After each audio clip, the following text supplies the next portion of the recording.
আসসালামু আলাইকুম everyone, welcome to ফারহাস food art. আজ আমি আপনাদের সাথে বাসায় তৈরি অল্প কিছু উপকরণ দিয়ে চকলেট প্যানকেকের রেসিপি শেয়ার করছি।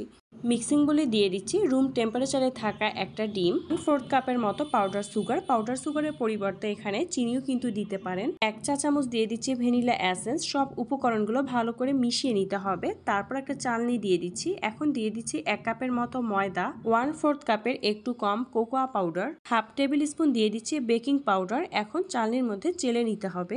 চেলে নেওয়া হয়ে গেলে এখন দিয়ে দিব 1/4 কাপের মতো পাউডার দুধ।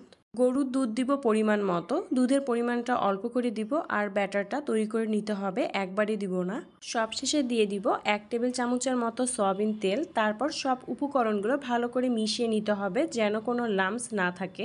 ব্যাটারটা খুব বেশি ঘন বা খুব বেশি পাতলা হবে না। বেশি পাতলা মনে হলে ময়দার পরিমাণটা একটু বাড়িয়ে নিয়ে আবারও ভালো করে মিশিয়ে নিতে পারেন। ব্যাটারটা কি রকম ঘন হবে আমি আপনাদেরকে একটু দেখিয়ে দিচ্ছি। প্যানে সামান্য পরিমাণের তেল ব্রাশ করে নিয়েছি। মেজারমেন্ট কাপ দিয়ে মিশ্রণটা ঢেলে দিচ্ছি, তাহলে প্যানকেকের মাপগুলো সব একই হবে, দেখতেও অনেক সুন্দর লাগবে। চুলার জাল একবারে কম করে দিয়ে কিন্তু ভেজে নিতে হবে, না হলে কিন্তু নিচে পুড়ে যাবে।